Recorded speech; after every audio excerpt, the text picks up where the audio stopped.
विश्व हिंदू परिषद के साथ काम करने का मतलब ये नहीं होता मेडिकल कैंप में सिर्फ हिंदू करेंगे। अच्छा। सर्व जाति सर्व धर्म जो भी आ रहा है कैंप में, सबकी सेवा करनी, सबका काम करना है। इवन मैं पाकिस्तान से जो हिंदू शरणार्थी आए थे, हाँ हाँ। वैसी बस्तियों में कुछ घुस नहीं सकता। वहाँ सीवेज मैनेजमेंट नहीं है, वहाँ इलेक्ट्रिसिटी नहीं है, वहाँ कुछ भी नहीं है। बस आके टेंट डाल के रह रहे हैं। वहां भी जाके जमीन पर बैठ के काम किया। तो मेरा हमेशा से था कि भाई कुछ भी करना है, गरीबों की तो सेवा करनी है। इस भारतीय जनता पार्टी की यही खासियत ही है कि कोई जो भी आया वो कोई ऐसे नहीं आ गया है, सबने मेहनत की है। जमीन से कहाँ कहाँ से उठ कर आए हैं। आप साउथ से लेता हूँ, इस समय बहुत फेमस चल रहा है हमारे अन्नामलाई जी। नमलाई जी। कितनी मेहनत की उन्होंने, बिल्कुल। कितना काम करते हैं, एकदम ऑनेस्ट ऑफिसर थे। काम छोड़ के आज ये पार्टी की सेवा कर रहे हैं। उत्तर प्रदेश में योगी जी हैं, कब से सेवा में करा, और उनके आने के बाद लोग जो डिफरेंस आ रहा है, जो डिफरेंस आया है प्रदेश में, बिल्कुल। सब लोग देख रहे हैं।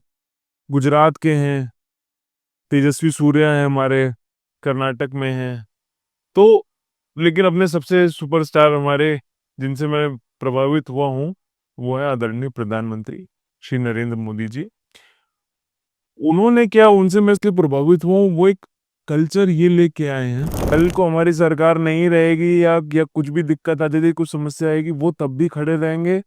वो जब कुछ नहीं था तब भी खड़े हैं, वो आज सब कुछ है तब भी पार्टी से एक एक रुपए का फायदा नहीं लेते हैं। वो आज भी काम कर रहे हैं और वो अपने जीवन भर, जब तक उनकी आखिरी सांस है, वो पार्टी के लिए काम करते रहेंगे। तो ऐसे लोग हमारी पार्टी में हैं, ये कोर विचारधारा वाले हैं। इसीलिए पार्टी जो है, मतलब कि आप कहना बाकी चाहते हो सबसे कि हमारी जो भारतीय जनता पार्टी की जो नींव है वो बहुत मजबूत है। बहुत मजबूत है और वो कभी नहीं हिलाई जा सकती, कि वो सोच पर है। वो किसी लालच पे नहीं है, वो किसी अपने आप को पावरफुल बनाने के लिए नहीं है। हाँ। उसका काम ही है कि देश एकजुट रहे और ये देश की संस्कृति, देश आगे बढ़े, लेकिन अपने पुरानी संस्कृति को भूले नहीं, अच्छा। पुराने को लेके आगे की तरफ बढ़े। आपके माध्यम से मैं बताना चाहूंगा, बहुत लोग को ये सुनकर हैरानी भी होगी कि जिस ये कांग्रेस की बात करते हैं कि हमने देश की आजादी दिलाई है, ये दिलाया वो दिलाया है। आज की कांग्रेस और वो जो कांग्रेस थी, इंडियन नेशनल कांग्रेस, जो 1885 में एयू हुम ने बनाई थी, ये दोनों सेम नहीं है। हाँ।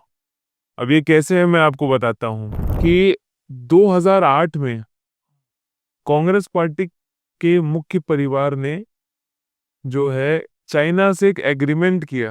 हाँ जी। और वो एग्रीमेंट में क्या लिखा है, आज तक उस परिवार ने सार्वजनिक नहीं किया है। जिसकी साइन करने के लिए एक तरफ तो शी जिनपिंग थे जी जी। और एक तरफ जो है राहुल गांधी थे। हाँ। अब ये क्या 2008 में जब कांग्रेस की सरकार थी, क्या साइन करके आई, आज तक किसी को पता नहीं चला है। और उसके बाद क्या होता है कि इनके उस एग्रीमेंट के बाद सीधे ऐसे वाक्य आते हैं कि राहुल गांधी बोलते हैं कि चाइना में तो मीडिया बहुत फ्री है, इंडिया में मीडिया नहीं फ्री है। चाइना में जहाँ आदमी बोल नहीं पाता है, जहाँ वहाँ का सबसे अमीर आदमी जैक मा अगर सरकार के खिलाफ कुछ बोलता है तो उसको अगवा कर लिया जाता है। उसके बाद राहुल गांधी बोलते हैं कि चाइना की मीडिया तो फ्री है यार, इंडिया की मीडिया इतनी फ्री नहीं है। अब एक दूसरा मैं बताता हूँ कि इनके चाचा को रुपया कहाँ से दिया गया। एक ऑर्गेनाइजेशन है FDL-AP। FTL-AP। FDL-AP। Okay. Sonia Gandhi जो है इसकी को प्रेसिडेंट है। अच्छा। इसमें पैसा किसने दिया आपको पता है? जॉर्ज सोरोस ने। तो इस समय सारी पार्टियों को लेके जाना है। अच्छा, मजे की बात यह है कि ओवैसी साहब जो आज तक सबसे ज्यादा भड़के रहते थे, वो पूरा साथ दे रहे हैं। ओमर अब्दुल्ला साथ दे रहे हैं। हाँ। और जिनको साथ देना चाहिए वो, उनके तो काम ही ऐसे ही है, मैं क्या बोलूं। नमस्कार, भारत माता की जय। आज हमारे बीच एक ऐसी बहुमुखी प्रतिभा है जो पेशे से डॉक्टर हैं और वर्तमान में वो भारतीय जनता पार्टी में as a national spokesperson अपनी सेवा दे रहे हैं। तो ऐसे बहुमुखी व्यक्तित्व का हम आपके बीच में स्वागत करते हैं। डॉक्टर हिमांशु शुक्ला, आपका भारत की बात में बहुत बहुत स्वागत है। जय सिया राम, ओम नमः शिवाय, भारत माता की जय, वंदे मातरम। वंदे मातरम। तो डॉक्टर हिमांशु, जैसे कि आप एक यंग डॉक्टर हैं, तो उससे पहले हमारे व्यूअर्स से जानना चाहेंगे कि आपका भारतीय राजनीति में प्रवेश कैसे हुआ। मतलब आपको कैसे इंस्पिरेशन मिली कि मुझे राजनीति में जाना है, और भारतीय जनता पार्टी ही क्यों? देखिए, जितने भी लोग मुझे जानते हैं या आपके माध्यम से मुझे देखेंगे, तो एक मेरा बड़ा पेट डायलॉग है जो मैं सारे दोस्तों से या परिवार वालों से बोलता हूँ जब वो थोड़ा सा परेशान होते हैं या कुछ भी होते हैं या कुछ बोलते हैं कि तुम क्या चूज कर रहे हो या कि ये क्यों कर रहे हो। मैं कहता हूँ जो हमारे साइंस में भी लिखा है प्रोबेबिलिटी में, और जो हमारे शास्त्रों में भी लिखा है कि 17 खरब में एक बार आप ऐसे होते हो जो मनुष्य प्रवृत्ति में आप जो है अवतार लेते हो। 17 खरब में एक बार प्रोबेबिलिटी होती है कि आप ह्यूमन बनोगे, और आप वो हो रही है और उसके बाद भी आप सो रहे हो, फोन चला रहे हो। जीवन में कुछ बड़ा करना चाहिए। अगर आप आए हो इस धरती पे, पता नहीं अगली बार कब मैं मनुष्य बनूंगा, ये मुझे नहीं पता है। गीता में तो लिखा है कि आत्मा शरीर शरीर बदलती है, फिर ये शरीर किधर जाएगा, ये क्या बनेगा अगली बार जाके, मुझे नहीं पता। 84 लाख के बाद। बिल्कुल। तो उसके लिए मैं सोचता हूँ कि इस जीवन में आए तो कुछ ऐसा करें। और मेरा हमेशा से ये था कि मैं पैसे वैसे के ज्यादा पीछे नहीं भागता था। तो मैंने देखा, मैं मेरी जो आसपास से लोग दोस्त लोग भी हैं या जो सीनियर्स हैं बड़े पैसे वाले हैं, तो मैं देखता हूँ 90% भारतीय जो होंगे, आप ग्रेट ग्रैंडफादर के ऊपर का नाम नहीं जानते होंगे। बिल्कुल। आप प्रॉपर्टी ले लेके डाल दो अपने बच्चों के नाम, या पैसा जोड़ करेंगे क्या इसका? काम ऐसा कुछ करना चाहिए कि आप लेगेसी बने, मतलब कि एक एम्पल अमाउंट ऑफ लोगों की आप मदद कर पाओ, इतिहास में कुछ अपनी छाप छोड़ पाओ, कुछ किसी के भविष्य को, किसी एक पर्टिकुलर एरिया के या लोगों के भविष्य को बदल पाओ, किसी की गरीबी मिटा पाओ। ये सब काम आपको करने चाहिए। तो यही लक्ष्य लेके जो है मेरा था हमेशा से। तो कॉलेज से मैंने जो है, स्कूल कॉलेज से मैं संघ की शाखा में जाता रहता था। रावतपुर गांव है कानपुर में एक जगह, वहाँ पे शाखाएं लगती थी, वहाँ जाता था। फिर हमारे एक जरीब चौकी में प्रांत कार्यालय हुआ करता था, वहाँ भी जाता था, हाँ, संघ का। फिर मेरे से जो भी बन पड़ता था, जब मैं कॉलेज स्टूडेंट था तब वहाँ पे सलील बिश्नोई जी हुआ करते थे, एमएलसी हैं अभी वो। उस समय उत्तर प्रदेश के यूपी के प्रेसिडेंट थे अच्छा। भाजपा में। तो उनके पास गया, कुछ पता तो था नहीं मुझे कॉलेज स्टूडेंट क्या करना होता है, राजनीति में क्या करना होता है क्या नहीं करना होता है। मैं चला गया, मैंने कहा सर नमस्कार, ऐसे ऐसे डॉक्टर हिमांशु हूँ मैं, कुछ आप काम बताओ मेरे लायक जो भी हो। वो बोले क्या काम है? अब आदमी बड़ा नेता टहला देता है, तो उन्होंने बोला इनके पास जाओ। फिर भी मैं उनके पास जाता रहा, बोले अच्छा है डॉक्टर, वो काम कर रो। तो मैं अलिम्को गया, अलिम्को से उन्होंने कुछ एक चिट्ठी लिखी, अलिम्को गया, वहां से जितने भी दिव्यांग जन हैं अच्छा। उनके लिए मिनिस्ट्री ऑफ सोशल जस्टिस के अंडर एक अलिम्को आता है, वहां से फिर वो कैंप ऑर्गेनाइज करने में मैंने मदद की, फिर वहां पे सेवाएं दी। तो वहां से सालों पहले से मेरा जो है एक पॉलिटिकल भाजपा का पहला काम मेरा शुरू हुआ, जो छोटा सा था। अच्छा। कि मैंने वहां पे मेडिकल कैंप लगाने में एक अपना योगदान दिया। हालांकि बड़े लोग तो ज्यादा काम करते हैं, लेकिन एक छोटा सा मेरा काम शुरू हुआ, जो मैंने सेवा के अलावा काम ही पॉलिटिकल एक पहले शुरू किया। उसके बाद मैं संघ में अपनी सेवाएं देता रहा, मेडिकल कैंप, कभी एनएमओ के साथ, कभी सेवा भारती के साथ, आरएसएस के साथ, विश्व हिंदू परिषद के साथ, जितना भी हो पाता है। और विश्व हिंदू परिषद के साथ काम करने का मतलब ये नहीं होता मेडिकल कैंप में सिर्फ हिंदू करेंगे। अच्छा। सर्व जाति सर्व धर्म जो भी आ रहा है कैंप में, सबकी सेवा करनी, सबका काम करना है। इवन मैं पाकिस्तान से जो हिंदू शरणार्थी आए थे, हाँ हाँ। वैसी बस्तियों में कुछ घुस नहीं सकता, वहाँ सीवेज मैनेजमेंट नहीं है, वहाँ इलेक्ट्रिसिटी नहीं है, वहाँ कुछ भी नहीं है, बस आके टेंट डाल के रह रहे हैं। वहां भी जाके जमीन पे बैठ के काम किया। तो मेरा हमेशा से था कि भाई कुछ भी करना है, गरीबों की तो सेवा करनी है। अच्छा। तो यहाँ से शुरू हुआ।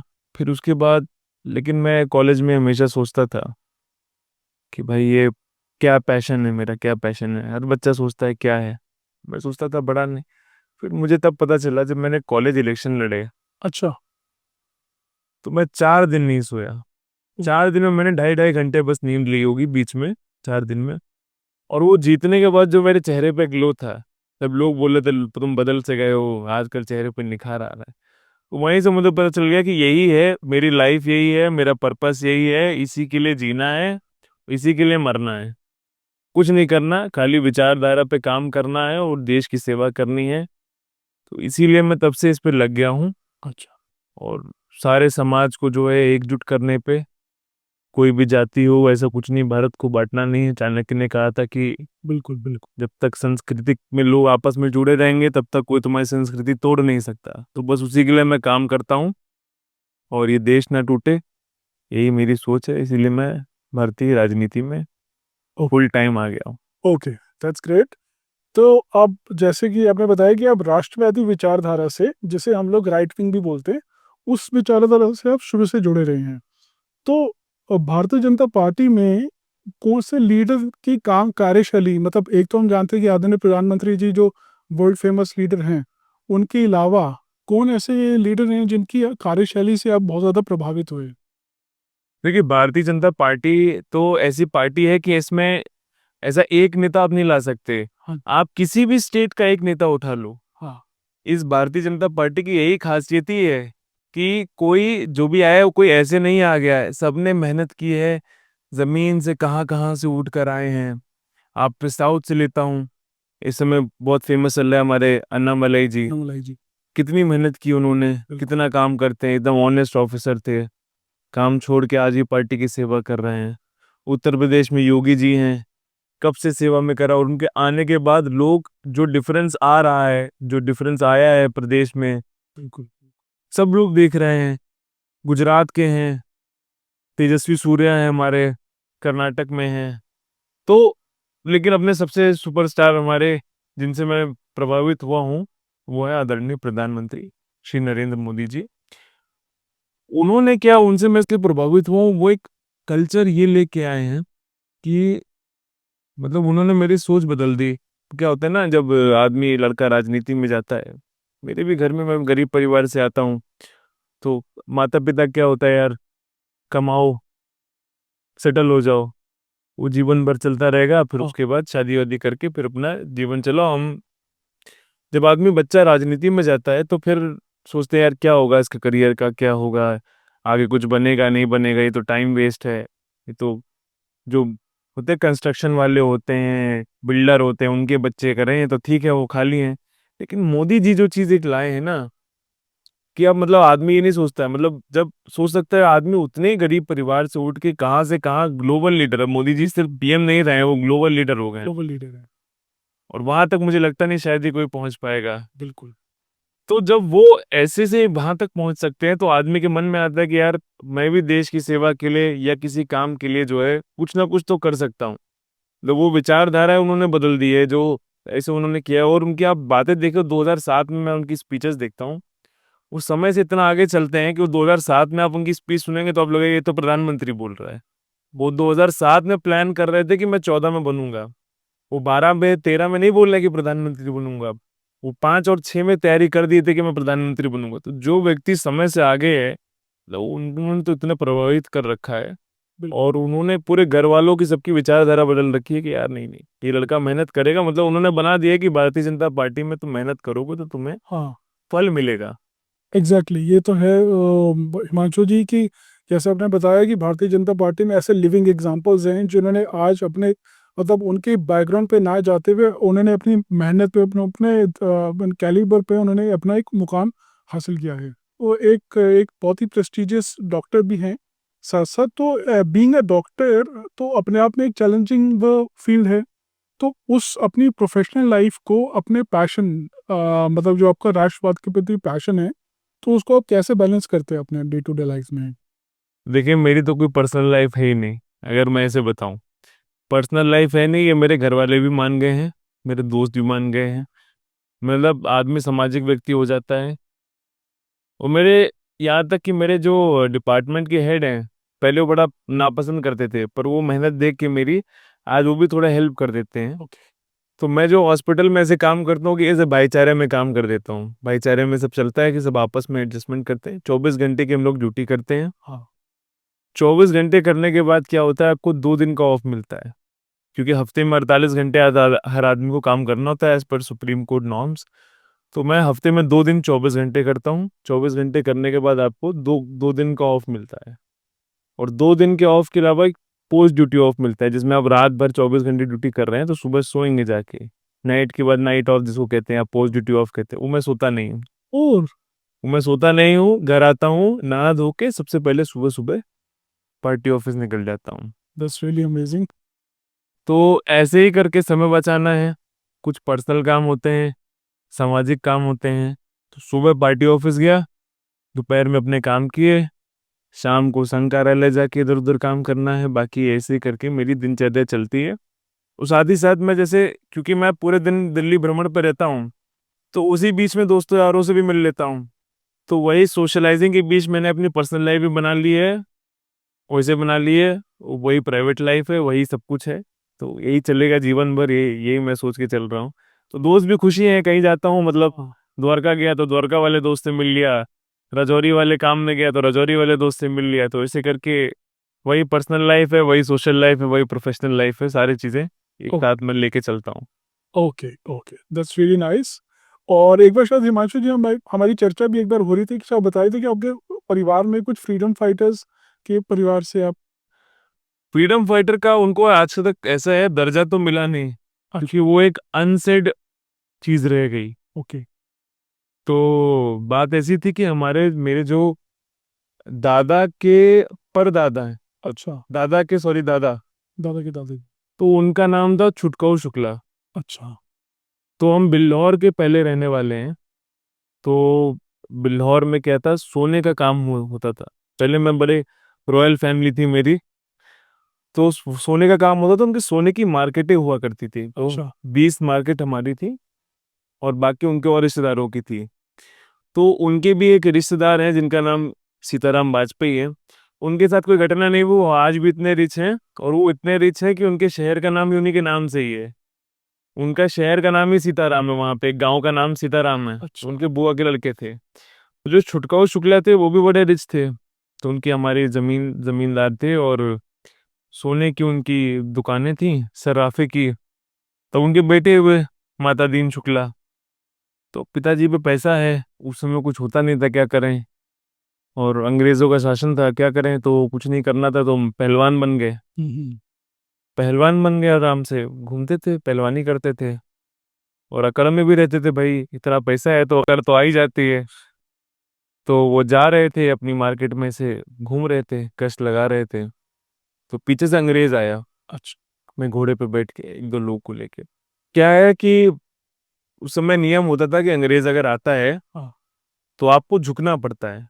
जब अगर आप घोड़े पे हो तो घोड़े से उतरना पड़ेगा, अगर आप पैदल चल रहे हो तो अंग्रेज आएगा तो आपको झुकना पड़ेगा। तो वे झुके नहीं, तो मैं जमींदार, मैं क्यों झुकूंगा। तो अंग्रेज ने कुछ बोला भी खराब, पीछे से चाबुक लेते थे तो हल्का सा मार दिया, उनकी पीठ पे लग गया। तो उनको गुस्सा आ गया, उन्होंने गुस्से में घोड़े को पलटा दिया, सोले का मुंह घुमा दिया। तो अंग्रेज गिर गया नीचे। गिर गया तो उनको गुस्सा ही, तो पहले तो घोड़े के नीचे दब के उसके पैर में लग गई। फिर इनको गुस्सा ही, इन्होंने उठा के अंग्रेज को मार दिया, पैर पे उसकी धक्का मार दिया, तो लग गया, तो उसकी खोपड़ी में से खून निकल आया। अच्छा। अब उसके बाद उसकी मृत्यु हो गई। अब उस समय अंग्रेज को मारना बहुत बड़ी बात हुआ हाँ। करती थी, मतलब इतनी बड़ी बात की उसके बाद खबर पहुंची कि भाई अंग्रेज को मार दिया। तो ये भागे अपने घर की तरफ, कि समस्या हो गई। फिर उसके बाद बोला गया कि अब तुम यहाँ से निकलो, क्योंकि छावनी में छवा कौनपुर कैंट बोलते थे, तब उसको कौनपुर बोलते थे, कौनपुर कैंट ब्रिटिशर्स बोलते थे। तो वहां से खबर पहुंची कि ऐसा हुआ, वहां से आर्मी निकल गई। कप्तान हुआ करते थे तब, वहां टोली निकल गई तुरंत इनको ढूंढने के लिए। फिर ये अपना घर बार छोड़ के बीवी को लेके अपना निकल गए, हाँ। और अपने मामा के यहाँ 60 किलोमीटर दूर एक चंदेरी गांव है, वहां पे रहने लग गए। अच्छा। तो क्या हुआ, हमारा ही मुंशी था अच्छा। जो सारा काम लेखा जोखा देखता था, हाँ। उसी ने ही खबर पहुंचा दी अंग्रेजों को कि ये वहां छुपे हुए हैं। तो उसको लूटपाट करनी थी। अब इसके बाद रात में वो क्या करे, सुबह काम करते थे और रात में खेतों में छुप के जंगलों के बीच सोते थे वो लोग आग जला के। फिर खबर पहुंची छावनी से कि ये मतलब खबर आई उनको, गांव वाला दौड़ता हुआ है कि आ रही, तुमको ढूंढते ढूंढते पुलिस आ रही है अंग्रेजों की। तो ये भागे फिर वहां से, तभी भाग के पंजाब चले गए। ओके। पंजाब जाके भेष बदल के ये रहे वहां पे। 15 साल इन्होंने ट्रक चलाया, अच्छा। कागज बांटे, ब्रेड दूध ये सब देना, और जॉब करते रहे। तो मेरे जो परदादा हैं वो पंजाब में पैदा हुए थे।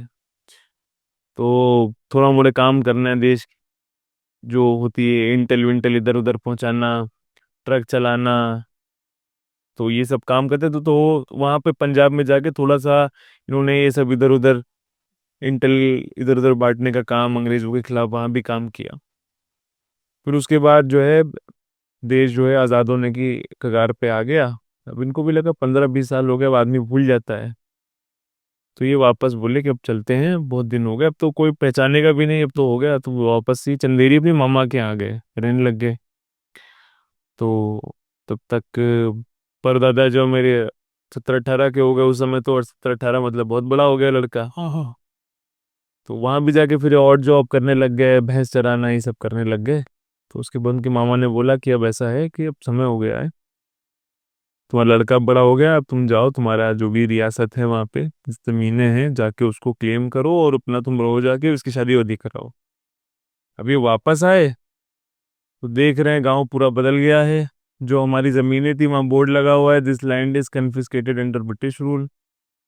सारी जमीनें जो है अंग्रेजों ने ले ली। सोना जो था वो चाचा के लड़के, मामा के लड़के, वो जो आसपास जो हाँ हाँ। जॉइंट फैमिली रहती थी सब तो गायब करी है, मुंशी उनशी आधा पार कर लिया। तो ये गांव पहुंचे तो वहां सब हैरान कि अरे हमें लगा तुम तो मर गए थे, तुम्हारे जमीनें सब बंगाली ने ले ली, अब क्या करोगे? बोले अब जो हो गया सो हो गया, क्या करेंगे हम, गुजरना है, इसी सब में रह गए हैं। तो उन्होंने क्या किया था गांव का, लेकिन बड़ा भला किया था जब अपने जमाने में।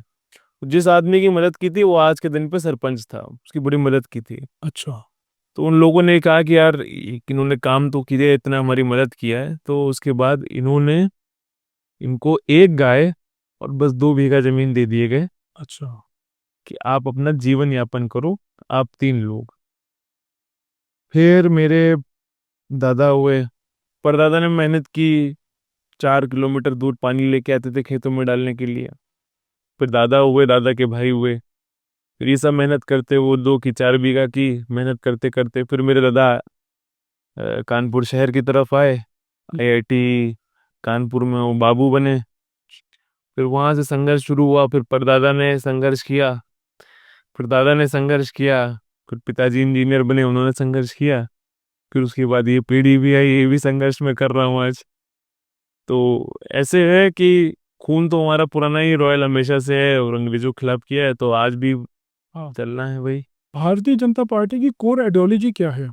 क्योंकि मीडिया में हम जो अलग अलग विचारधारा के लोग हैं वो एक अलग अलग वे में प्रेजेंट करते हैं, तो कोर आइडियोलॉजी भारतीय जनता पार्टी की क्या है? और मतलब इस समय भारतीय जनता पार्टी बाकी राजनीतिक दलों से, जैसे हम दिल्ली में देखते हैं आम आदमी पार्टी है, कांग्रेस है, और विभिन्न भारत में अलग अलग राजनीतिक दल हैं, तो हाउ इज बीजेपी डिफरेंट बाकी पार्टियों से?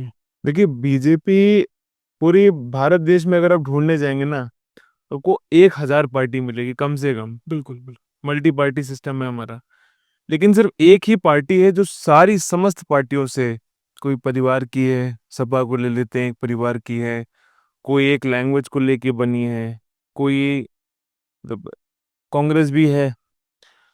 तो ऐसी पार्टियां हैं, बट बीजेपी जो है वो इन सब से अलग है, अलग स्टैंड करती, तभी ये देश की सबसे बड़ी पार्टी नहीं, अभी ये विश्व की सबसे बड़ी पार्टी है। और ये सिर्फ सिर्फ और सिर्फ इसलिए है कि इसकी विचारधारा, हमारी कोर आइडियोलॉजी अपनी विचारधारा है, और भारत माता की सेवा, माँ भारती की सेवा में लगना है। और ये इतनी सक्सेसफुल क्यों है, मैं इसलिए बता दूं, क्योंकि इसमें ऐसे लोग हैं जो भाजपा को बाकी समस्त पार्टियों से अलग इसलिए करती है, क्योंकि हमारी पार्टी में ऊपर बैठे ऐसे लोग हैं जिनको, जो अपना परिवार छोड़ के, सारा धन, सारी जो कहते हैं इंद्रियों का सेवन, सब छोड़ के बस सिर्फ और सिर्फ माँ भारती की सेवा के लिए लगे हैं। और ऐसे लोग हैं, मतलब वो तब से हैं, आप समझिए जब ये तो सरकार हमारी 14 से आई है, लेकिन जब पहले सरकार नहीं हुआ करती थी, अटल बिहारी जी भी नहीं थे, ऐसे ऐसे लोग भी हमारे यहाँ हैं कि जो एक झूला लेते थे, मुट्ठी भर चना, और एक झूला लेके पूरे देश का भ्रमण करके जिन्होंने लोगों को एकत्रित किया है, आज वो ऐसे लोग पार्टी चला रहे हैं। जब ऐसा व्यक्ति आपकी पार्टी चलाएगा, जो ऐसे लोग बैठे हैं, मोदी जी भी हमारे साधु हैं, उन्होंने भी साधना की है, और उनके जैसे और भी लोग जो साधु हैं, जो दिखते नहीं है लेकिन चला रहे हैं पार्टी को। तो अगर ऐसे लोग हैं, हमारे योगी जी भी अब देखो योगी हैं, तो अगर ऐसे सात्विक लोग अगर आपके साथ रहेंगे, तो समझे स्वयं नारायण का आशीर्वाद रहता है। बिल्कुल। तो इसीलिए जो है भारतीय जनता पार्टी, एक बिजनेसमैन नहीं चलाते हैं इस पार्टी को, व्यवसायी लोग नहीं चलाते। व्यवसायी लोग का क्या है, आज ये फायदा चल रहा तो उधर चले जाते हैं, आज उधर उधर फायदा चल रहा उधर चले जाते हैं। यहाँ पे कोर विचारधारा की है, कल को हमारी सरकार नहीं रहेगी या कुछ भी दिक्कत आ जाती, कुछ समस्या आएगी, वो तब भी खड़े रहेंगे। वो जब कुछ नहीं था तब भी खड़े हैं, वो आज सब कुछ है तब भी पार्टी से एक एक रुपए का फायदा नहीं लेते हैं। वो आज भी काम कर रहे हैं और वो अपने जीवन भर, जब तक उनकी आखिरी सांस है, वो पार्टी के लिए काम करते रहेंगे। तो ऐसे लोग हमारी पार्टी में हैं, ये कोर विचारधारा वाले हैं, इसीलिए पार्टी जो है मतलब कि आप कहना बाकी चाहते हैं सबसे कि हमारी जो भारतीय जनता पार्टी की जो नींव है वो बहुत मजबूत है। बहुत मजबूत है और वो कभी नहीं हिलाई जा सकती, कि वो सोच पर है, वो किसी लालच पे नहीं है, वो किसी अपने आप को पावरफुल बनाने के लिए नहीं है। हाँ। उसका काम ही है कि देश एकजुट रहे और ये देश की संस्कृति, देश आगे बढ़े, लेकिन अपने पुरानी संस्कृति को भूले नहीं, अच्छा। पुराने को लेके आगे की तरफ बढ़े। ओके। जब तक ये रहेगा और ये लोग हैं, तब तक भारतीय जनता पार्टी को कोई हिला नहीं सकता। तो ऐसे में अब वर्तमान परिस्थिति में भारतीय जनता पार्टी की जो फ्यूचर की, भविष्य की जो प्रायोरिटीज हैं, उनकी विजन है, वो मुख्य प्रायोरिटीज क्या क्या आप बताना चाहेंगे? देखिए, जो मेन प्रायोरिटी है हमारी, तो अभी मोदी जी, अब हम आप सब लोग जान गए होंगे, हर जगह दिख भी रहा है कि हमारा सबसे मेन जो है काम, वो है विकसित भारत 2047। और ये मोदी जी ने बोला कि 2047 तो एंड डेट है, हाँ। उसके पहले पहले कर देंगे। जिस रफ्तार से हमारी ग्रोथ हो रही है, ये फिर से एट हो गई, युद्ध हो रहा है, कुछ भी हो रहा है, ग्रोथ हमारी हो रही है। बिल्कुल। सारे देश परेशान है कि इतनी ग्रोथ कैसे हो रही है। हाँ। क्राइसिस भी होता है इंटरनेशनल मार्केट में तो भी हमारी ग्रोथ होती है, कोरोना आता है तो भी हमारी ग्रोथ होती है। तो जिस हिसाब से हम लोग चल रहे हैं, ये मुझे लगता है बहुत जल्दी ही आ जाएगी। तो विकसित भारत है, इकोनॉमिक कॉरिडोर्स बन रहे हैं, स्टार्टअप्स जो है बूम कर गए हैं। आपके 5 यूनिकॉर्न हुआ करते थे कांग्रेस के जमाने में, 114 बन गए हैं। एमएसएमई को, जो जितने भी नए एंटरप्रेन्योर्स बढ़ रहे हैं, उनके लिए एमएसएमई की ऐसी स्कीम लाई गई, 27,000 करोड़ अभी एमएसएमई को दिया गया है। 1000 करोड़। वेमेन को एम्पावरमेंट के लिए बहुत सारी चीजें, बहुत सारी योजनाएं लाई गई हैं। अब अभी आप देख रहे होंगे, फ्रांस के साथ इंडिया ने एआई के बढ़ावे के लिए काम किया, इंडस्ट्रियलाइजेशन अच्छा हो, सारी चीजें। और जो एक बहुत मेन एक काम आया हमारी इकोनॉमी बढ़ाने के लिए, वो एक आया मेक इन इंडिया। इस 60% से ऊपर की जो सारी चीजें हैं, वो भारत में बन बन रही हैं।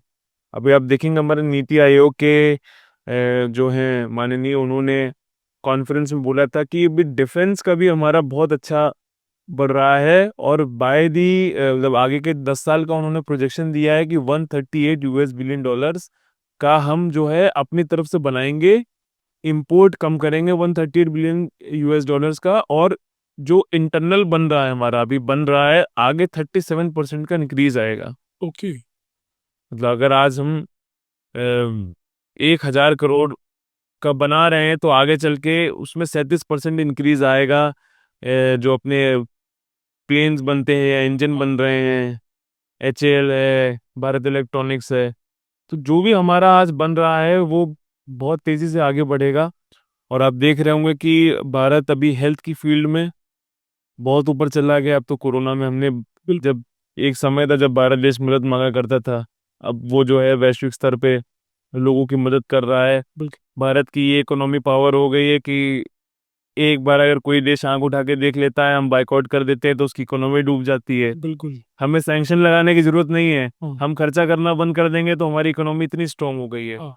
और एक जो हमारी इकोनॉमी भारत की ऐसी बनी हुई है, जो गांव टू गांव कहते हैं ना, हाँ।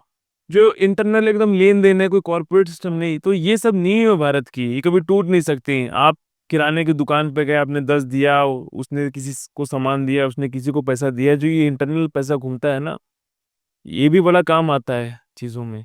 ये बाकी देशों में ऐसा है नहीं, वहाँ पे कॉर्पोरेट सिस्टम सब जगह चल रहा है, वो जाते हैं IKEA के स्टोर में जाके सामान खरीदते हैं। भारत में ऐसा नहीं है। तो ये सब सिस्टम बने हुए हैं, भारत की इकोनॉमी की नींव तो मजबूत है ही।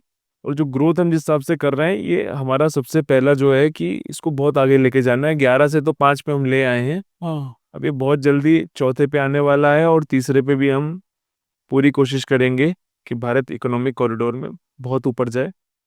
दूसरा जो है, जो आज के ज़माने में बहुत ज़रूरी है, वो है नेशनल सिक्योरिटी। बिल्कुल। एक समय था, एक नेता का नाम नहीं लूंगा, वो क्या बोले थे कि undeveloped border ah, is better than oh, developed border. तो ये वाली विचारधारा बिल्कुल छोड़नी चाहिए। फेंसिंग पर हम पूरा ध्यान दे रहे हैं। ऑलमोस्ट इंडिया बांग्लादेश बॉर्डर पे माननीय अमित शाह जी ने भी बोला है कि 96% ऑलमोस्ट फेंसिंग हो जाएगी, सिर्फ 4% बचेगा जो कि नदी नहर, तो जहाँ पे बहुत बड़ी। फेंसिंग हो नहीं सकती। और अब जो है हम लोग आइडेंटिफाई भी कर रहे हैं। अभी अब देख रहे होंगे बहुत सारे, मतलब 5 लाख लोग ऐसे आइडेंटिफाई हुए हैं जो पाकिस्तान के निवासी यहाँ पे रह रहे हैं। इनको वापस भेजना है। जो रोहिंग्या जो आके 1,500-2,000 रुपये 3,000 रुपये खर्चा करते हैं और यहाँ के आके कार्ड बना लेते हैं, वो एक नेशनल सिक्योरिटी के लिए थ्रेट है। इसके अलावा ये तो हो गई इंटरनल की बातें। अब एक्सटर्नल में देखिए, अभी हमने रशिया से जो है 5th जनरेशन सू फाइटर लिए हुए हैं। Right, right. और इंपोर्ट पे मैंने आपको जस्ट अभी बताया कि 138 बिलियन डॉलर्स का हम जो है अब बनाएंगे खुद से। और इसके साथ साथ हमारा एक्सपोर्ट भी बढ़ रहा है। कम हम बाहर से ले रहे हैं और हम दे रहे हैं। आर्मेनिया को भी हम लोग ने आकाश सिस्टम दिया है। मतलब हमारी इतनी बढ़ रही है, हमारा डीआरडीओ इतना ज़्यादा आगे बढ़ रहा है, हमारी नेशनल सिक्योरिटी पे इतना हम ध्यान दे रहे हैं कि जल्दी जल्द जो है इंडियन आर्मी तो है ही वर्ल्ड में हाँ, रिकॉग्नाइज, लेकिन इसको हम और भी ऊपर लेके जाएंगे, बिल्कुल, टॉप 2 टॉप 3 तक। या एक दिन ऐसा भी आएगा भगवान नारायण की कृपा से कि नंबर 1 भी हम होंगे। बिल्कुल। तीसरा जो है वो मेरी भी स्वयं की इच्छा है और हमारे मोदी जी भी बड़ा उस पर ध्यान देते हैं, जो गरीब एक तबका है देश का, जो कि बिलो पॉवर्टी वाले हैं।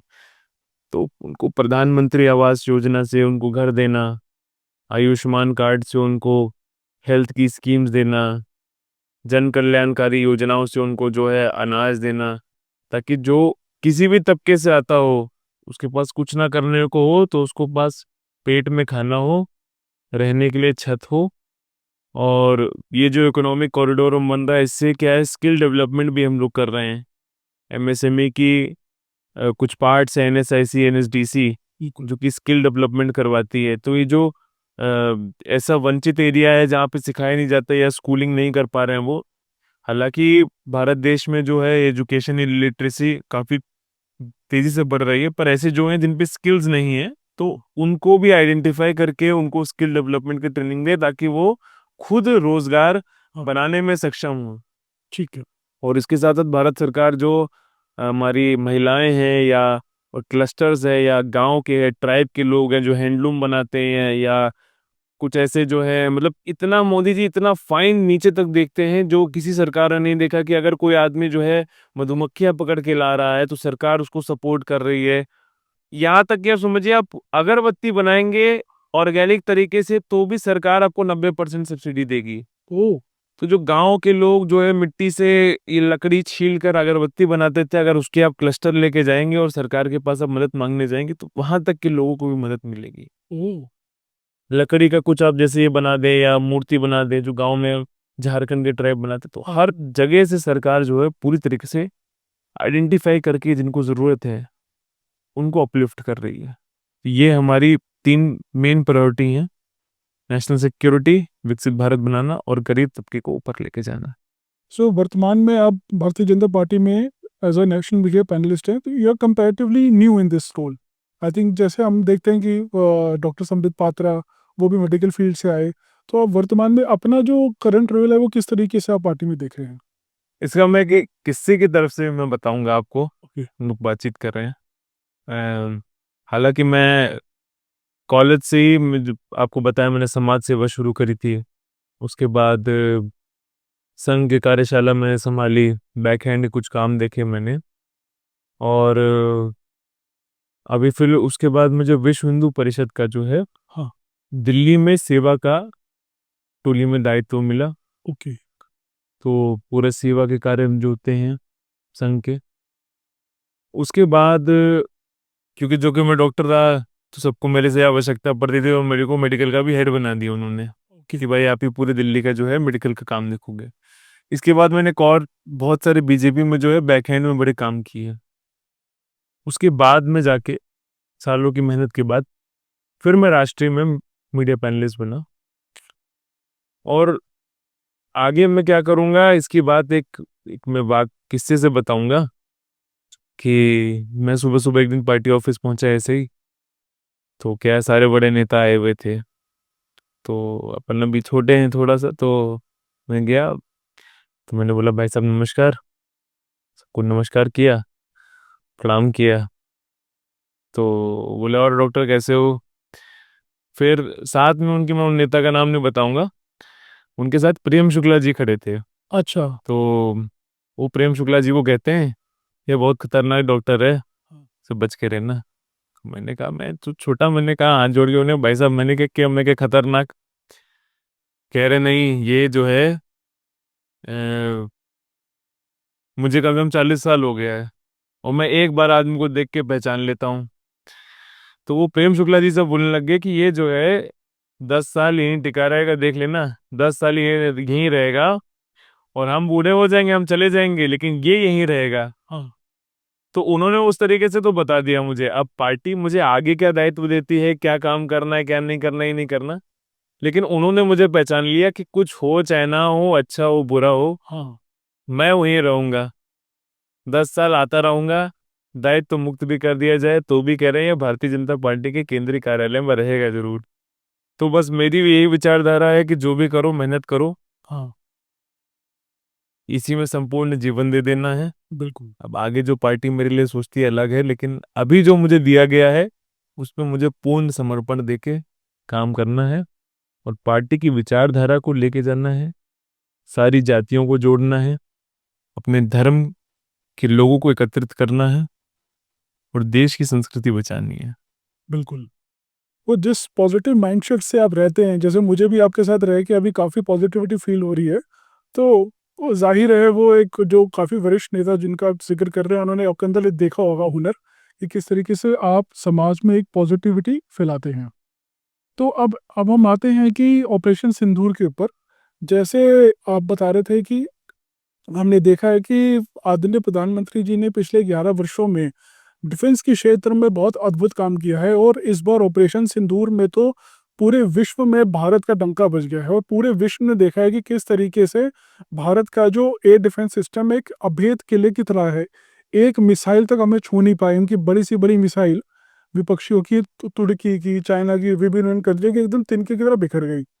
तो ऐसे में तो पूरे भारत को इकट्ठा होके जश्न मनाना चाहिए, खुश होना चाहिए, जिस तरीके से 1971 में बाकी विपक्ष पार्टियों ने किया था। मगर यहाँ पे कुछ राजनीतिक दलों की, मुझे लगता है कि शायद वो पेट में कुछ दर्द हो रहा है। वो मतलब क्या चल क्या रहा है, ये कोई एंटी भारत एजेंडा चल रहा है। मतलब ये हर एक भारतीय को जानना है कि जब जिस समय मतलब पाकिस्तान, सबको पता है कि पाकिस्तान युद्ध हारा है, फिर भी वो लोग जश्न मना रहे हैं। हम लोग युद्ध जीते हैं, फिर भी हमारे राजनीतिक दल एक दूसरे के टांग खींचने में लगे हुए हैं। देखिए अगर मैं ये बताने में लगूंगा, थोड़ा मैं समय लूंगा, जी भाई। ये आज का नहीं मैं लेके जाऊंगा, मैं आपको 100 वर्ष पूर्व लेके जाके फिर पूरा बताऊंगा कि आज का ये सिलसिला कहाँ से है। आपके माध्यम से मैं बताना चाहूंगा, बहुत लोग को ये सुनकर हैरानी भी होगी कि जिस ये कांग्रेस की बात करते हैं कि हमने देश की आज़ादी दिलाई है, ये दिलाया वो दिलाया है, आज की कांग्रेस और वो जो कांग्रेस थी इंडियन नेशनल कांग्रेस जो 1885 में एयू हुम ने बनाई थी, ये दोनों सेम नहीं है। हाँ। अब ये कैसे है मैं आपको बताता हूँ। 1885 से लेके 1969 तक तो वही पार्टी चली है, लेकिन उसके बाद क्या है, जब इंदिरा गांधी ने इमरजेंसी लगाई थी और जब उनकी पार्टी वालों को उससे समस्या हो गई थी कि ये जो है ये गलत डिक्टेटरशिप है, ये टिरेनी है, ये लोगों के जो न्यायिक हक हैं उनको छीन रही हैं, तो उनको पार्टी से निकाल दिया गया था। ओके। तब जो कांग्रेस थी, तब कांग्रेस दो पार्टियों में डिवाइड हुई, एक कांग्रेस आर और कांग्रेस ओ। ओके। तो कांग्रेस ओ जो ऑर्गेनाइजेशनल थी, उसका नेतृत्व श्री के कामराज जी ने किया था। ओके। और कांग्रेस आर जो थी वो इंदिरा गांधी की बन गई थी। ओके। तो उसमें से 369 के अप्रोक्स जो हैं वो इंदिरा गांधी जी के साथ चले गए थे लोग, और बाकी 707 में से जो लोग बचे थे वो इसमें रहे थे। बाद में जाके कांग्रेस ओ जो है, ये घूम फिर के आप सोचेंगे ये कहाँ आके जुड़ी, जनता पार्टी में। अच्छा। ये कहीं ना कहीं से घूम के आके जब नॉन कांग्रेस पहली सरकार बनी थी, तो उसमें ये कांग्रेस ओ आके ये सब लोग जुड़े थे आके, और कांग्रेस आर जो थी, फिर उसके बाद ये राजीव गांधी जब आए तो ये कांग्रेस आई हो गई। ओके। कुछ ऐसी चीजें होती हैं, कुछ ऐसे संस्कार हैं जो हमें कोई सिखाता नहीं है, जी। पर हमारे अंदर आ जाते हैं। जैसे दादाजी के साथ मंदिर जाते हैं, तो आप पहला जीना छू के, किसी ने कभी बोला कि पहला जीना छू के सर पे रखो? नहीं बोला। ना। ऐसे संस्कार है जो मातृभूमि से प्रेम है, हाँ। वो जो यहाँ पे पैदा हुआ है, उसको पता। क्रिकेटर देखते हूँ, क्रिकेटर फील्ड में घुसते हैं, वो पैर छूते हैं फील्ड की।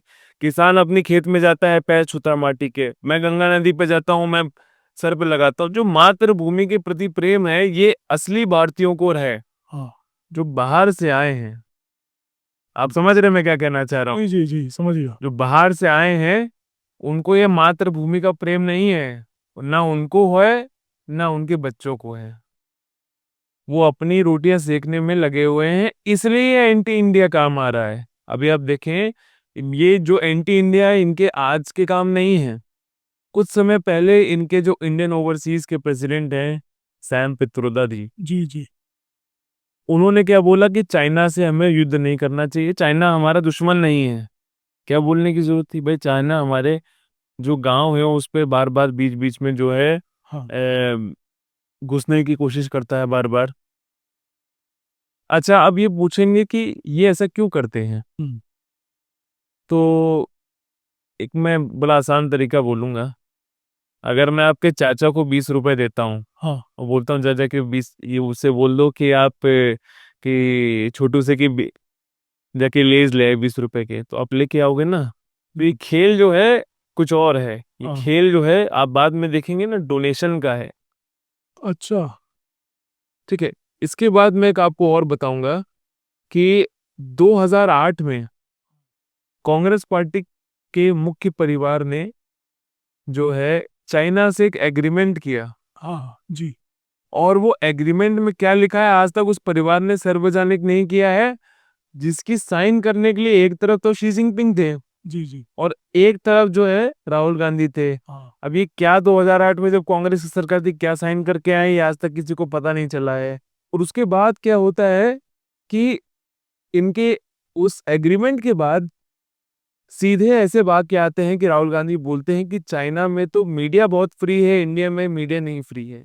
चाइना में जहाँ आदमी बोल नहीं पाता है, जहाँ वहाँ का सबसे अमीर आदमी जैक मा अगर सरकार के खिलाफ कुछ बोलता है तो उसको अगवा कर लिया जाता है। उसके बाद राहुल गांधी बोलते हैं कि चाइना की मीडिया तो फ्री है यार, इंडिया की मीडिया इतनी फ्री नहीं है। अब एक दूसरा मैं बताता हूँ कि इनके चाचा को रुपया कहाँ से दिया गया। एक ऑर्गेनाइजेशन है FDL-AP। FTL AP। FDL-AP, okay. Sonia Gandhi जो है इसकी को प्रेसिडेंट है। अच्छा। इसमें पैसा किसने दिया आपको पता है? जॉर्ज सोरोस ने। ओ। इसकी डोनेशन जो है जॉर्ज सोरोस देता है। हाँ। जॉर्ज सोरोस हम सब जानते हैं, एंटी इंडिया काम या एंटी कंट्री, उसका काम ही है कि देश की इकोनॉमी गिराना और उससे पैसे बनाना। हाँ। वो जब देश खराब होते हैं, देश गिरते हैं, उनकी इकोनॉमी ध्वस्त होती है, उसमें जॉर्ज सोरोस का हाथ होता है। और उस ऑर्गेनाइजेशन में जहाँ राजमाता है वहां ये पैसा जा रहा है। तो राजमाता की जेब में पैसा जाएगा हाँ। तो कुछ ना कुछ तो मुंह से निकलेगा। बिल्कुल बिल्कुल। अब इसके बाद और मैं बताता हूँ। एक ऑर्गेनाइजेशन है OCCRP। CCR। हमने प्रेस कॉन्फ्रेंस भी की थी, श्री संबित पात्रा जी का आपने नाम लिया, उन्होंने ही प्रेस कॉन्फ्रेंस करके इसको साझा किया था सबके सामने कि ये एक फाउंडेशन है जिसकी फंडिंग कहाँ से हो रही है? जॉर्ज सोरोस से। फिर से एक कनेक्शन आ गया। जॉर्ज सोरोस पैसा डालते हैं OCCRP में। हाँ। ठीक। अच्छा, उसके बाद क्या होता है कि OCCRP लिखती है, जब कोरोना काल था तो ब्राजील ने देश की वैक्सीन जो है, भारत की वैक्सीन पहले लेने के लिए मांगी, फिर उसके बाद कैंसिल कर दी। जैसे ही ब्राजील, OCCRP ने डालते हैं कि ब्राजील ने एंटी इंडिया पोस्ट डाला कि वैक्सीन को अप्रूव नहीं किया है, तुरंत राहुल गांधी का आता है 1 घंटे बाद वही सेम स्टेटमेंट कि ब्राजील की गवर्नमेंट ने इसको इंडिया की वैक्सीन को अप्रूव नहीं किया है। ओ। जैसे ही उधर से एंटी इंडिया कुछ भी आता है वैसे ही लोग बोलने लगते हैं। तो भाई तुम यहाँ के हो नहीं, यहाँ की विचारधारा नहीं पता, यहाँ की माटी से तुम जन्मे हो नहीं जन्मे हो मुझे तो नहीं पता भाई। हैं? जम्मू में जाके बोलते हो कौल ब्राह्मण है, नवरात्र में मटन खाते हो। इन लोगों को क्या समझ में आएगा जिसकी सोच में ही कभी नहीं समझाया गया है कि भारत माता क्या है। बिल्कुल बिल्कुल। कॉन्स्टिट्यूशन की कॉपी हिलाते हैं, अंदर के पन्ने में क्या लिखा है पता नहीं। तो ऐसे जो आप विचारधारा है वो तो अपनी जेब के लिए करेगा।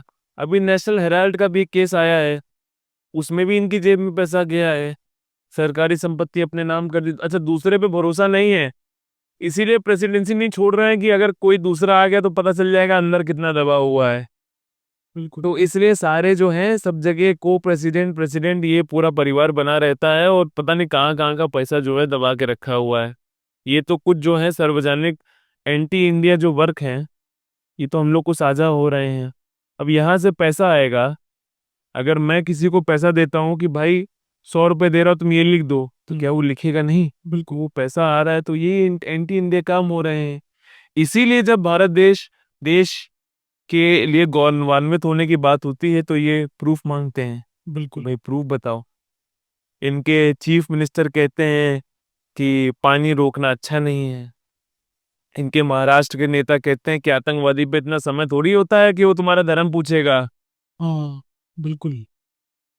जब देश इतनी ग्रसित है दिक्कत में, इनके एक नेता कहते हैं कि तो प्रोपेगेंडा है, चुनाव आने वाले हैं, 26 लोग की मौतें हैं, ये इनको चुनाव का प्रोपेगेंडा, ये शर्मसार बातें हैं। बिल्कुल। ये तो भारत देश जीतेगा लोग खुश होंगे, हाँ लेकिन ये बातें कुछ लोग तो भूल जाएंगे, लेकिन जिन पे कही गई हैं क्या वो परिवार कभी भूल पाएंगे कि उन्होंने तो अपना बेटा खो दिया है। बिल्कुल। और ये लोग मजाक उड़ा रहे हैं वहां पे बोल के कि अरे उन पे इतना समय थोड़ी होता है। तो क्या हुआ फिर उसके बेटे को? उसकी बीवी आके बता रही है कि गोली मारी गई है धर्म पूछ के, और तुम साहब कर्नाटक में बैठ के कमेंटबाजी कर रहे हो। बिल्कुल। तो जो पार्टी ऐसे जन्मी है, जो ऐसे लोग जब उसकी आला कमान संभालेंगे हाँ तो नीचे के लोग तो भटक ही जाएंगे। बिल्कुल बिल्कुल। बिल्कुल सही कहा आपने, क्योंकि जहाँ पे तो डीजीएमओ ने, फॉरेन मिनिस्ट्री ने, सबने बोल दिया, उसके बावजूद भी अगर आप सवाल उठाते हैं, प्रूफ मांगते हैं, तो कहीं ना कहीं आपकी जो इंटेंशन है उसके ऊपर डाउट होता ही है। और इसके बाद एक और बात मैं ऐड करता हूँ कि पाकिस्तान में जो एक कॉन्फ्रेंस हुई, प्रेस कॉन्फ्रेंस में, वो राहुल गांधी की वीडियो, हाँ राहुल गांधी और राहुल गांधी से एसोसिएटेड कुछ और यूट्यूबर्स हैं, सिद्धरामैया के ट्वीट, राहुल गांधी की वीडियो कि ये सब नहीं हुआ है, ये सब नहीं करना चाहिए, पाकिस्तान का इसमें रोल नहीं है, ये सब वहां दिखा के अंतरराष्ट्रीय पटल पर हमारी बेइज्जती कर रहे हैं। दो लाठी नेहा राठौर जो हमारे बीच में ये एंटी इंडिया लोग बैठे हुए, इनकी वीडियो दिखाकर मतलब ये कह रहे हैं कि हमने तो कुछ किया नहीं है, हाँ। ये तो इंडिया की गलती है। तो ऐसे मैं आपके माध्यम से भी बताना चाहूंगा, नमन है मेरा, कि ये सब हरकतें ना करें। कम से कम आप कुछ अच्छा नहीं कर सकते हैं तो खराब भी ना करें देश के लिए। बिल्कुल। अभी अभी हाल फिलहाल में एक कमेटी भी बनी है भारत सरकार की तरफ से, जो कि अलग अलग राजनीतिक दलों को मिला के पूरे विश्व में भारत का जो पक्ष है उसको विश्व भर में जाके रखेंगी। तो आई थिंक मुझे लगता है उसमें भी कुछ पार्टियों को, कुछ एक शेष पर विशेष पार्टी के परिवार को बड़ी समस्या हो रही है। क्या है कि मैं बताता ही जाता हूँ उनको, मतलब क्या समस्या ही पार्टी है वो, हाँ उसको हर चीज से भारत का अच्छा हो तो भी उसको समस्या होती है। भारतीय जनता पार्टी से तो उसको समस्या ही, मतलब वो मोदी जी से भी बड़ी ज्यादा है। मोदी जी सांस ले लेते तो बड़ी उनको समस्या हो जाती है। तो पार्टी ही ऐसी है, वो उसका जो परिवार जो उसको चला रहा है वो भी ऐसा ही है। जी। अब वो हमेशा कहते हैं कि भाई डेमोक्रेसी नहीं है। हाँ तो जब ऐसा संवेदनशील समय है, जब भारत को एकजुट रहना चाहिए, इंटरनेशनल एनिमी हमारे बड़े ज्यादा हो गए हैं। बिल्कुल। तुर्की जैसा देश भी आज हमारे अगेंस्ट में खड़ा है। बहुत सारे इस्लामिक देश हैं जो विपरीत कुछ काम कर सकते हैं। तो ऐसे में जब हमें एकजुट होकर रहना है तो वो हमारी ही काम कर्मों के जो है अगेंस्ट कर रही है। अभी तो खैर कुछ हद तक वो शांत हुए हैं। पर जैसे हमने मोदी जी के नेतृत्व में जो ये डेलीगेशन बना, उन्होंने बनाया कि एक सांसदों का एक पार्लियामेंट्री अफेयर्स का एक कमेटी बनेगी, जो हमारे डेलीगेट्स हैं, जो एमपीज हैं, वो जाएंगे, दूर देश में जाएंगे और वहाँ के लोगों को बताएंगे कि पाकिस्तान कैसे टेररिज्म फैला रहा है। और जो ये मीडिया का जो नेगेटिव प्रोपेगेंडा चल रहा है कि भारत के खिलाफ इंटरनेशनल पटल पे जो है झूठ खबरें फैलाई जा रही हैं, और पाकिस्तान भी जो है अपने अलग डिल्यूजन में है कि भैया हम जीत गए हैं। तो ये सब चीज़ें जो है इंटरनेशनल पटल पे जाके बताने के लिए, तो मोदी जी कभी ये जो भेदभाव नहीं करते हैं। हम चाहते तो एस जयशंकर जी के नेतृत्व में बना देते, पर नहीं, हमको इस समय सारी पार्टियों को लेके जाना है। अच्छा, मजे की बात ये है कि ओवैसी साहब जो आज तक सबसे ज्यादा भड़के रहते थे, वो पूरा साथ दे रहे हैं। ओमर अब्दुल्ला साहब साथ दे रहे हैं। हाँ, और जिनको साथ देना चाहिए वो, उनके तो काम ही ऐसे ही है, मैं क्या बोलूं। तो सबने देखा है, मैं क्या कहता हूँ ना, आपकी जो प्रवृत्ति होती है किसी को आपको बताना नहीं पड़ता, आपको दिख जाती है। अब शशि थरूर जी जो है कांग्रेस के नेता है, बड़े नेता है दूसरी पार्टी के, तब भी मैं उनकी तारीफ करूंगा कि बड़े नेता है, 4 बार के सांसद होना बड़ी बात होती है। जी जी। और उन्होंने भारत को बहुत बार यूएन के पोर्टल पे जो है रिप्रेजेंट भी किया है, वो ऐसा काम किया है, उनको एक्सपीरियंस है। तो उनके अंदर कुछ ना कुछ तो अच्छाई देखी होगी। बिल्कुल। हमने उनके नेतृत्व में इस टीम को बनाया है। उससे भी मुझे समझ में नहीं आता, अगर मुझे चूज करना है तो मैं बिल्कुल शशि थरूर को चूज करूंगा। शशि थरूर जो कि इंडियन आर्मी का के फॉर्म में बोले हैं, या सिद्धरमैया जो कहते हैं कि डैम नहीं बंद करना चाहिए, हाँ, या सैफुद्दीन सोज, या फिर या अखिलेश यादव जो जिनसे बोला जाता है ना कि आप गए क्यों नहीं पीड़ित से मिलने, तो कह रहा मैं नहीं जानता यार, मैं नहीं जाऊंगा। ऐसे लोगों को विश्व पटल पे ले जाने की जगह अगर हम किसी ऐसे व्यक्ति को लेके जा रहे हैं जो मुझे लगता है इसके लिए काबिल है, और वो आपकी ही पार्टी से आता है और आपकी ही पार्टी का बड़ा नेता है, तो उसमें भी उनको समस्या है, तो मुझे ऐसा लगता है कि देश हित में जो भी काम होंगे उनको हर चीज से समस्या रहेगी। और ये समस्या मैं बता रहा हूँ क्या है, ये जो चुनाव केरल के आ रहे हैं, तो उनके आंतरिक लोग ही उनको नापसंद करते हैं। अच्छा। केरल कांग्रेस जो है शशि थरूर को नापसंद करती है, क्योंकि वो जो देश हित में कभी कभी बात कर देते हैं, और एक बड़े परिवार की चाटुकारिता थोड़ी कम करते हैं। इसीलिए मुझे लगता है, वो ये मेरा स्वयं का विचार है, इसीलिए मुझे लगता है कि वो ना पार्टी प्रेसिडेंट बनाए गए, और ना ही उनको कुछ जो है अच्छा पद दिया जा रहा है। एज पर मी, मुझे लगता है वो बहुत ज्यादा डिजर्व करते हैं जो उनको आज की पद्धति कांग्रेस में दी गई है।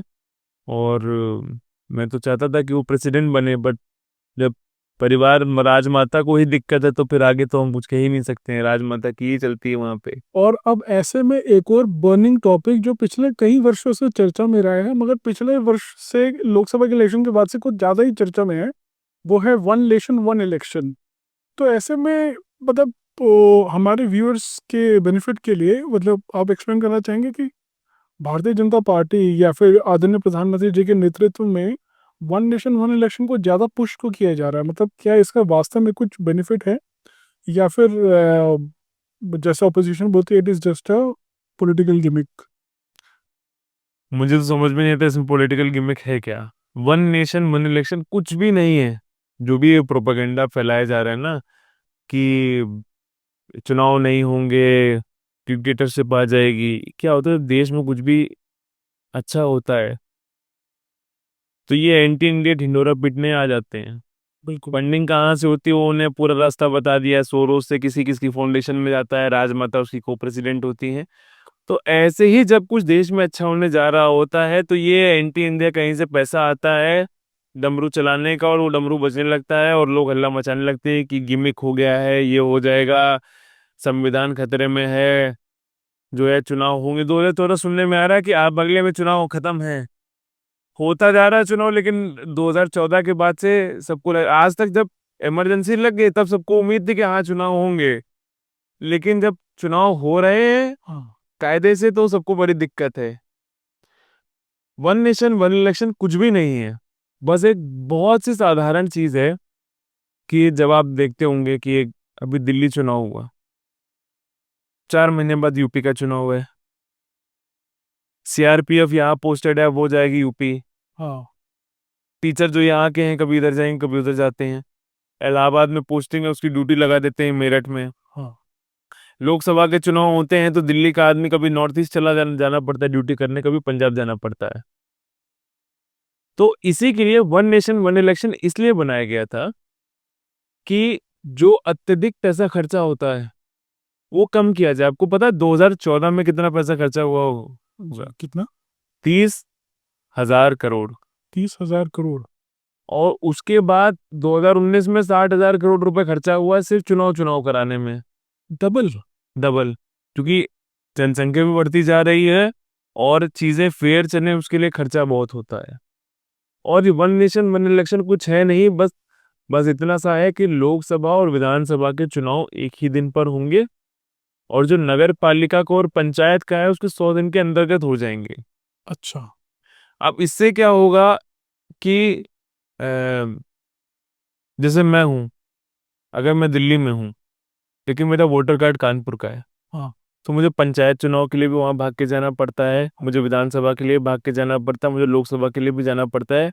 कभी कभी सरकारी जॉब वालों को या जो इमरजेंसी जगह है उनको छुट्टी नहीं मिल पाती, वो लोग वोट नहीं डाल पाते हैं। जी जी। अगर पूरे देश में एक दिन रहेगा तो आप कहीं भी रहेंगे आप वोट डाल सकते हैं, फर्जी वोटिंग खत्म हो जाएगी। बिल्कुल। जो पैसा होता है हाँ सीआरपीएफ की एक टोली को इधर से उधर ले जाना का खर्चा आता है, बिल्कुल। टीचरों को इधर से उधर ले जाने का खर्चा आता है, ईवीएम सेफ ही हर जगह पहुंचे उसका खर्चा आता है। ये सारे खर्चे बचेंगे। आप समझ सकते हैं इससे लाखों करोड़ का खर्चा जो है, हजारों नहीं लाखों करोड़ का खर्चा जो है वो बच जाएगा। इलेक्शंस फ्री एंड फेयर होंगे बिल्कुल। और ये देश हित में रहेगा। जो ये लाखों करोड़ रुपए बच रहा है हाँ ये देश हित में लगेगा जाके। जी। ऐसा नहीं बोला है, ऐसा कहीं नहीं हो जो 18,000 पन्ने का हमने लिखा है ये कि ये पार्टी बीजेपी के फंड में जाएगा। ये देश हित में जाएगा, आप लोग के में जाएगा। जो इलेक्शन के काउंट हम देखते हैं कि 40-50% पड़ रहे हैं, वो बढ़ के 60-65% होंगे। हम सबको मौका मिलेगा करने का। तो ये सारा काम देश हित में है और हम तब भी वन नेशन वन इलेक्शन के फेवर में थे, आज भी हैं और आगे भी रहेंगे। राष्ट्रवादी विचारधारा के बारे में जानना तो ये अपने आप में एक समुंदर है। तो आज हमने उस समुंदर में कुछ गोते लगाने का प्रयास किया है और मेरी एक गुजारिश रहेगी डॉक्टर हिमांशु जी से कि इन फ्यूचर भी जब हमें हमारी ऑडियंस को आपसे कुछ जानना हो तो आप हमें ज़रूर आप अपना समय दें। और इसी सिलसिले के साथ फिर आप आज अब विराम देते हैं। भारत माता की जय। जी, ओम नमः शिवाय, जय सिया राम, वंदे मातरम, भारत माता की जय।